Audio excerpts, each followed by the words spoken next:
안녕하십니까. 신의균의 국방TV 시큐리티 뉴스입니다. 자, 오늘도 우크라이나 전황 알려드리겠는데요. 먼저 어제 미리 예고를 해드리지 않고 갑자기 저희 자주국방 네트워크 편집국장 이루 국장이 시큐리티 뉴스 한 편을 진행을 했는데, 아니 또 신의균 또 아픈 거냐, 이렇게 걱정을 해주시는 분들이 많으셨어요. 그리고 또 음향이 너무 안 좋다, 또 이런 그런 불만을 제기하신 분들도 많이 계십니다. 왜 어제 우리 이루 편집국장이 방송을 진행했냐면, 시범적으로 주말에 제가 좀 쉴 수 있도록 가끔씩 주말에는 우리 이루 국장이 대신 한번 해보는 게 어떻겠냐 해서 이렇게 어제 해봤고, 그런데 자기 집에서 하다 보니까 여러 가지 시설이 좀 불비했습니다. 그래서 조금 더 보강해서 다음에는 그렇게 가끔씩 우리 이루 국장이 저희 휴식을 위해서 하도록 하겠습니다. 양해 부탁드립니다.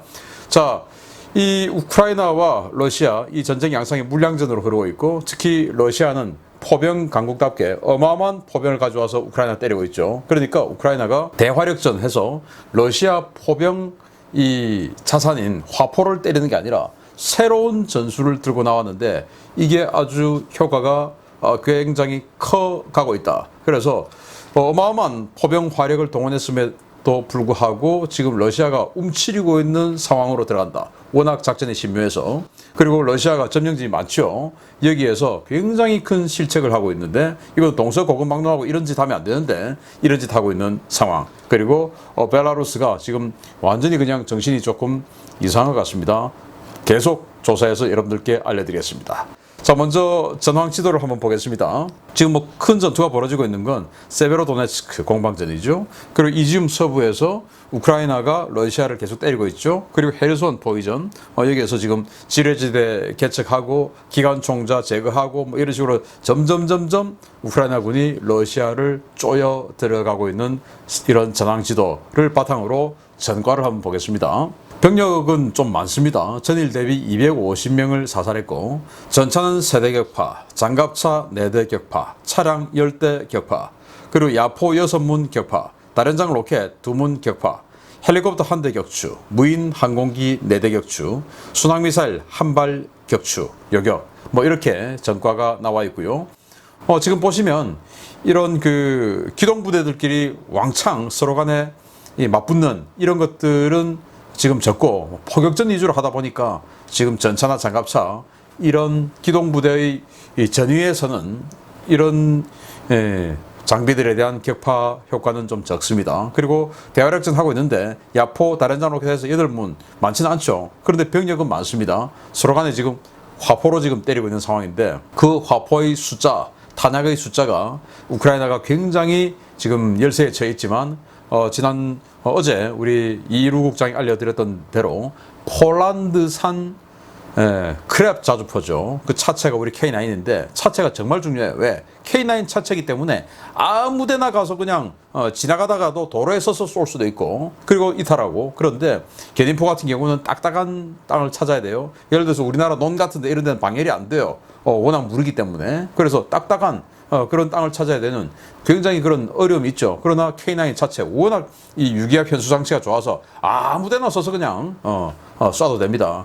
그런 차체를 가지고 지금 러시아는 그들이 듣도 보도 못한 슈덴스쿠트라는 이런 상대를 하는, 그런 작전을 하는 상대를 대상으로 싸워야 되기 때문에 거의 폴란드군의 크랩 자주포 2문이 아마 러시아군 전체 대대, 한 개 대대 18문이죠. 그 정도 하고 지금 성능이 비슷하지 않을까라는 생각이 들 정도로 대단히 성공적으로 대화력전을 하고 있는데, 그 타겟이 제가 좀 이따 알려드리겠지만 지금 또 놀라운 작전을 쓰고 있습니다.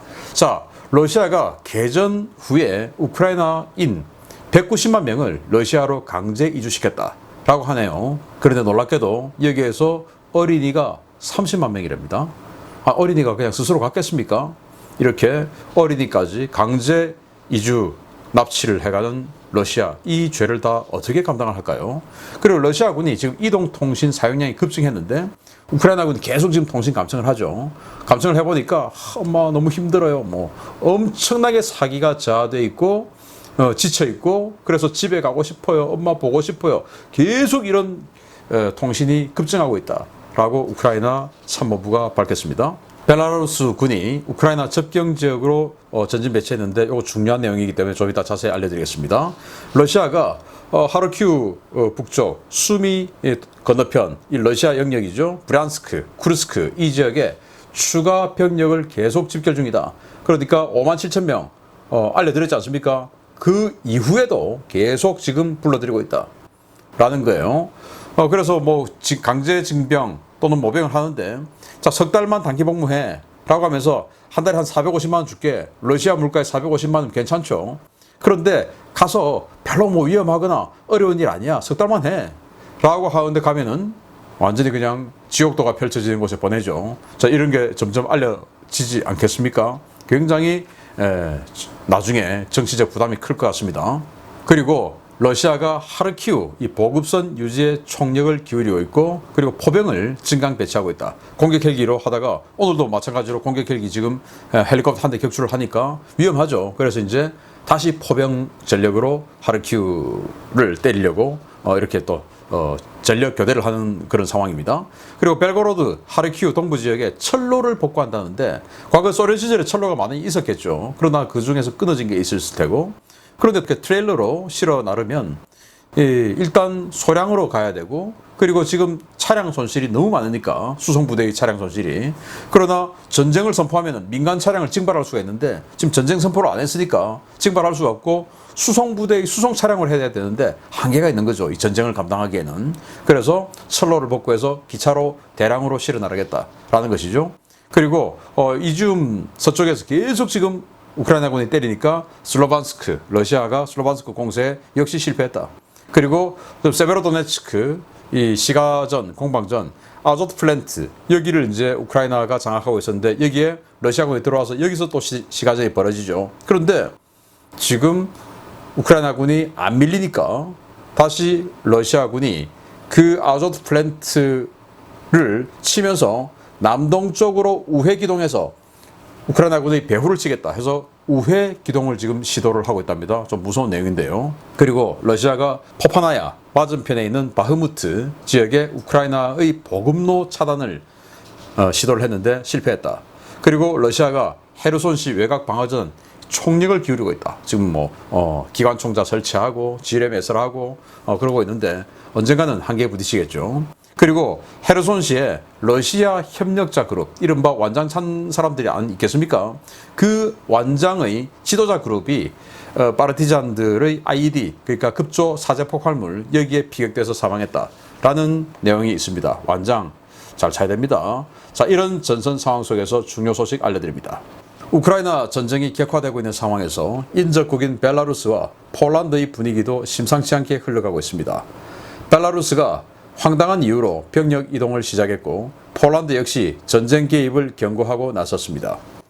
최근 우크라이나와의 접경 지역에 대규모 지상군 병력을 전진 배치한 벨라루스가 폴란드 등 나토 세력의 위협으로부터 우크라이나 서부를 보호하겠다며 폴란드, 벨라루스, 우크라이나 접경 지역에 병력 배치를 증강하고 있다고 복수의 오신트 소식통이 현지 시각 6월 19일 전했습니다.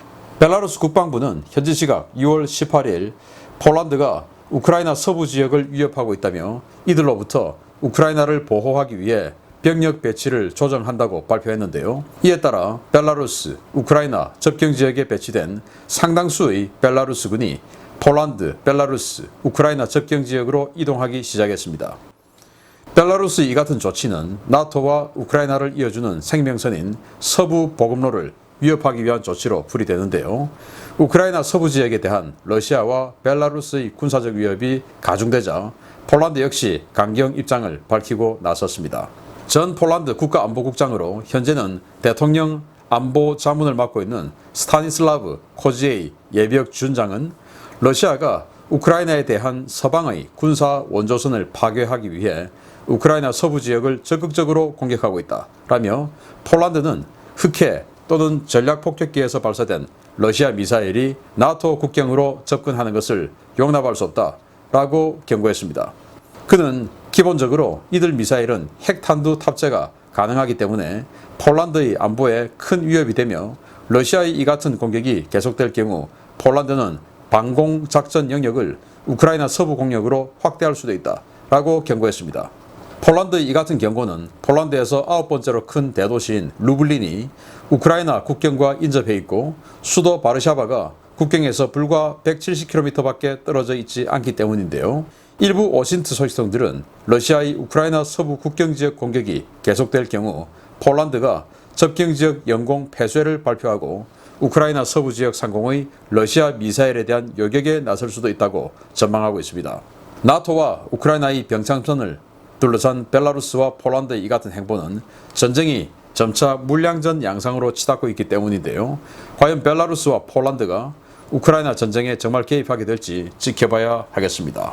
자, 이 벨라루스군이 우크라이나 서부 지역을 보호한다라고 하면서 전력을 우크라이나, 폴란드 이 접경 삼각 접경 지역으로 이동한답니다. 벨라루스 여기죠.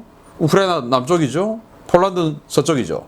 그런데 여기 폴란드와 벨라루스와 우크라이나가 겹치는 이 지역이 있습니다. 이 지역으로 지금 벨라루스가 전력을 이동한다. 원래는 키우 북쪽으로 지금 여기서 이른바 좀 깔짝깔짝거리면서 계속 우크라이나를 자극하고 있었죠. 그런데 전력을 지금 여기로 이동했다. 왜냐? 지금 크랩 자주포, 폴란드산 자주포 18문 들어와 있는데 이거 맞아 보니까 러시아가 생각할 때 이거 정말 너무 세거든요. 때리고 그냥 한 2분 만에 대여섯 발씩, 문당 대여섯 발이니까 이 한 개 포대 같으면 6문이 한 30발을 걷다가 한 1, 2분 만에 쏟아버리고 사라져버리고. 그러니까 잡을 길이 없는 겁니다. 18문의 지금 세베로도네츠크 전선이 왕창 지금 흔들리고 있는데 앞으로 지금 60문 더 들어오죠. 그 크랩 자주포가. 지금 폴란드에서 교육받고 있어요. 우크라이나 군들이 가서. 그 60문 더 들어오면 이 세베로도네츠크 전선 어마어마하게 지금 흔들리는 겁니다. 거의 60문이면은 기존에 있는 18문하고 합하면 거의 예단급 아니겠습니까? 그러니까 러시아군은 이 폴란드를 통해서 들어오는 그런 크랩 자주포나 아니면 서방제 무기들이 주로 이제 이런 그 축선으로 보급이 되겠죠. 그걸 압박한다. 그리고 이 지역으로 계속 지금 러시아 미사일이 날아오는데 이제 이렇게 이야기하는 거죠. 야, 그 칼리브르 순항 미사일, 거기 핵탄도 장착할 수 있잖아. 그래서 여기서 지금 우크라이나에서 터지지만 지금까지는 재래식 탄도였지만 그게 핵이 들어있을지 우리가 누가 알아? 그러면 우리가 그 요격해야지. 왜? 방사능 낙진 우리 영토로 들어오니까. 그래서 앞으로 이 우크라이나 서부 지역까지 방공 영역을 확장할 수 있다. 즉 자신들의 미사일로 요격해버리겠다. 전투기 띄워서 순항 미사일 같은 건 확인만 되면 전투기에 있는 사이드와인더나 이런 것들로 얼마든지 요격할 수 있거든요. 그러니까 해버리겠다. 자, 이런 식으로 러시아를 폴란드가 나토의 핵심 국가 중에 하나니까 그런 자격을 가지고 지금 압박을 하는 것이죠. 과연 벨라루스가 정말로 우크라이나 전쟁에 개입할지. 그러면 제가 봤을 때 나토 입장에서는 벨라루스 정도는 정말 겁 안 먹고 큰 피해 없이 때릴 수 있는, 때려서 정말 뜨거운 맛을 보여줄 수 있는 가벼운 상대가 아닐까라고 생각하고 벨라루스, 루카셴코 레짐 체인지 되기 싫으면 가만히 있길 바랍니다. 두 번째입니다. 전쟁이 물량전 양상으로 전개되면서 현재 크렘린의 가장 큰 고민 중 하나는 병참선 유지입니다. 우크라이나 각지에서 활동하고 있는 파르티잔은 러시아 병참선에 대한 가장 큰 위협으로 인식되고 있습니다.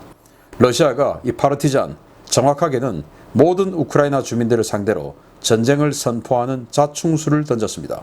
러시아가 현재 점령 중인 자포리자주와 헤르손주에서 점령군에 민간인을 처형할 수 있는 권한을 부여했으며 파르티잔으로 의심되면 현장에서 즉결 처분할 수 있는 전시 사형제를 허가했다고 올렉산데르 스타루크 자포리자 주지사가 현지 시각 6월 19일 밝혔습니다.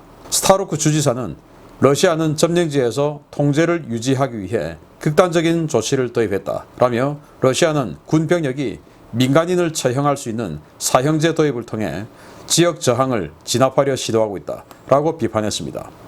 러시아가 이 같은 초강수를 둔 이유는 우크라이나 정보당국과 군의 지원을 받아 활동하는 파르티잔의 수가 점점 늘고 있고 이들이 병참선을 위협하면서 전황을 크게 악화시키고 있기 때문입니다. 뉴욕타임즈는 파르티잔은 러시아 군이나 부역자를 직접 공격하는 것부터 우크라이나 군에 대한 작전 지원, 전단 살포, 심리전 등 다양한 역할을 하고 있다라며 러시아 군이 정말 골치 아픈 것은 밭에서 감자 카트를 밀고 있는 농부나 길에서 휴대폰을 들고 걸어가고 있는 할머니도 파르티잔일 수 있다는 것이다 라고 전했습니다. 현재 러시아군은 파르티잔과 협력해 보급선과 구수창고를 집중적으로 공격하는 우크라이나군의 전술 때문에 전쟁 수행에 큰 어려움을 겪고 있는데요. 역사적으로 점령지 주민들을 적으로 돌리고 전쟁에서 승리한 전례가 없었다는 사실을 크렘린 관계자들은 왜 모르는지 모르겠습니다. 자, 이게 지금 러시아군의 현재 진짜 상황이에요. 왜냐? 여기 멜리토폴 시청에 지금 자기네들이 점령했다고 지금 깃발 걸어놨는데 러시아 깃발입니까? 이게 뭡니까? 소련 깃발이죠. 소련이 부활을 하겠다. 자, 이겁니다. 자, 이런 식으로 하는데 워낙 지금 파르티잔들 때문에 힘드니까 이제는 그냥 의심나면 쏴 죽여. 이렇게 된 겁니다. 그래서 뉴욕타임즈가 지금 뭐 농부나 그냥 길거리 가는 할머니나 요즘 휴대폰 다 그냥 길거리 가면서 다 휴대폰 보고 있으니까 근데 그 휴대폰이 지금 러시아군 차량 몇 대가 어디로 지나가고 있어요 하고 문자 쳐서 어딘가로 우크라이나군에게 알려주는 휴대폰일 수도 있는 겁니다. 들여다보면서. 그리고 또 휴대폰으로 이 사제 폭발물 그거 작동 스타트 빵 터지는 그 작동 누르는 것일 수도 있죠. 휴대폰으로 다 하는 거니까 그런 게.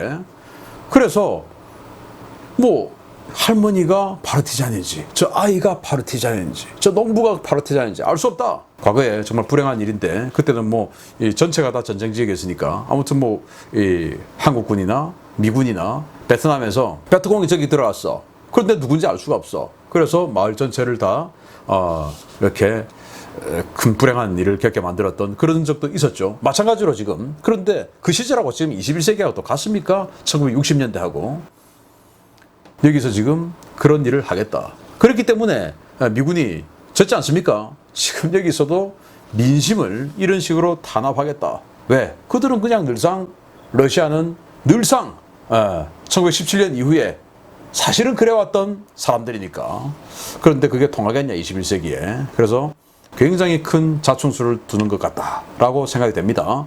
세 번째입니다. 지난 5월 하순부터 러시아군의 전술은 물량전과 화력전 이 두 단어로 모두 설명된다고 해도 과언이 아닐 정도로 단순 무식했습니다. 최근 폴란드에서 지원받은 크랩 자주포로 러시아군 포병 부대를 일방적으로 때려잡기 시작한 우크라이나가 기존 포병 자산과 특수부대를 이용해 러시아군 탄약창을 집중적으로 날려버리며 전황을 뒤집고 있다는 소식입니다. 우크라이나군이 포병과 특수부대, 드론, 탄도미사일 등을 집중적으로 투입해서 전선 전후방의 러시아군 탄약 저장 시설을 집중적으로 때리고 있으며 우크라이나군의 집중 공격에 러시아군의 부실한 탄약 관리 실태 문제가 맞물리면서 러시아군 포병들이 무력화되기 시작했다고 복수의 오신트 소식통들이 현지 시각 6월 19일 리포트했습니다. 우크라이나군은 최근 사흘 동안 헤르손, 노바카호프카, 멜리토폴, 포파나야, 세베로도네츠크 등 주요 격전지 주변은 물론 자포리자주를 비롯한 러시아군 점령지 일대에 특수부대와 드론, 토치카-U 전술 탄도미사일 등을 총동원해 여러 개의 러시아군 전방추진 탄약고를 집중적으로 공격하기 시작했습니다. 우크라이나는 파르티잔으로부터 얻은 탄약 이동 정보나 탄약고 설치 정보는 물론 통신 감청 자산을 총동원해 러시아의 탄약고 위치를 찾고 있는데요. 위치가 파악되면 거리에 따라 적합한 타격 수단을 선정해 최대한 빠르고 치명적인 공격을 퍼부으며 러시아군 탄약 저장 시설들을 불바다로 만들고 있습니다. 일반적으로 탄약 저장 시설은 두꺼운 콘크리트나 강철 자재로 보호되는 형태로 운용되는 것이 상식입니다. 그러나 러시아는 하루 6만 발 이상이 소모되는 물량을 감당하기 위해 전국 각지에서 끌어온 다양한 탄약을 전용 탄약 저장 시설이 아닌 야지에 늘어놓고 그 주변에 철조망만 쳐놓은 형태로 보관하며 그때그때 가져다 쓰는 황당한 탄약 관리 형태를 보여왔습니다. 이런 탄약 관리 덕분에 우크라이나군은 러시아군 탄약 저장 시설의 위치를 쉽게 파악할 수 있었는데요. 일단 위치만 파악하면 몇 발의 포탄만 맞아도 연쇄 유폭을 일으킬 수 있기 때문에 우크라이나군은 그야말로 기를 쓰고 러시아군 탄약창을 찾아다니며 박살내고 있습니다. 오신트 소식통들은 최근 노바카호프카와 멜리토폴, 자포리자 일부 지역에서 이루어진 탄약창 공격으로 루한스크군 포병부대의 예비탄 전부가 날아가 헤르손 전선의 러시아군 포병 작전이 올스톱되었으며 도네츠크와 세베로도네츠크 일대에서도 이런 포병 가동 중단 사례가 보고되고 있다고 전하고 있습니다. 러시아는 본토 전역에서 1950년대산 포탄까지 긁어모아 전선으로 보내고 있지만 주요 보급선이 파르티잔의 집중 공격 대상이 되고 있고 일선 탄약창들은 하나둘씩 잃으며 물량을 앞세운 화력전 수행이 불가능한 상황으로 내몰리고 있는데요. 현실적으로 대응이 불가능한 우크라이나군의 이런 전술에 러시아가 과연 어떤 묘책으로 맞설 수 있을지 지켜봐야 하겠습니다.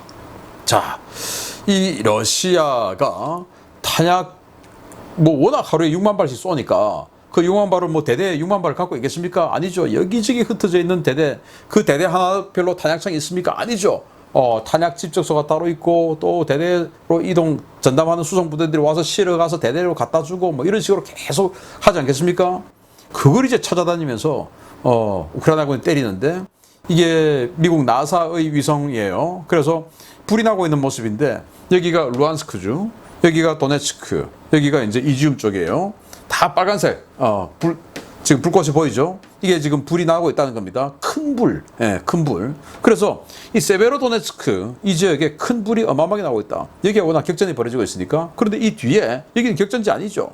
이런 데다 이제 보급 창고 온 겁니다. 여기 도네츠크 남쪽, 또 여기 자포리자, 이런데 전부 러시아군의 탄약고가 이런 식으로 불타고 있는 게 나사의 위성에 찍혔고 그걸 지금 다운받은 거예요. 자, 그래서 이런 식으로 농가에 있는 창고 이런 것들을 지금 며칠 사이에 지금 이 주말 사이에 지금 파괴된 사진들 중에서 제가 일부 보여드리는 겁니다. 엄청나게 큰 탄약고죠. 이 정도면 완전히 그냥 탄약 하나만 때려도 완전히 그냥 유폭을 해서 박살이 나죠. 이거 보십시오. 여기저기 탄약고가 여기저기서 지금 유폭이 뻥뻥 일어나서 박살이 나고 있는데 놀랍게도 탄약고가 일부는 이런 식으로도 관리되고 있다.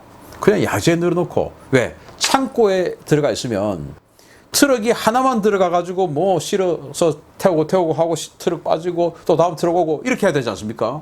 그러니까 하루에 6만 발씩 하는데 물론 한 군데서 6만 발 쏘는 건 아니지만 얼마나 많은 트럭들이 가서 빨리빨리 실어와서 그 자신들이 맡은 그 포병대에다가 탄약을 보내줘야 될까요? 그러니까 그렇게 안 된다. 야, 이 정도 되면 트럭들 여러 대가 그냥 쭉 들어가서 여기저기서 그냥 막 실으면 되겠죠. 마치 뷔페 식당처럼 이런 식으로 그냥 하니까 이거 그냥 위성으로 딱 보고 발견 딱 하면은 좌표 딱 찍어주고 여기다가 포탄 한 발만 날려버리면 전부 유폭되겠죠. 이런 식으로도 러시아가 관리하고 두들겨 맞고 있다. 자, 그러면은 지금 파르티잔들의 보고라든지 특수부대가 직접 가서 정찰하는 거라든지 드론으로 정찰하는 거라든지 이런 것만 있겠습니까? 미국이 위성으로 다 계속 들여다보면서 어디 창고에 지금 트럭들이 계속 왔다 갔다 해. 그 좌표 알려주고 그리고 어디 야지에 지금 어마어마하게 뭔가 쌓여있네. 이 좌표 알려주고 저는 미국이 지금 탄약고 좌표를 계속 찾아서 알려주고 있을 것이다.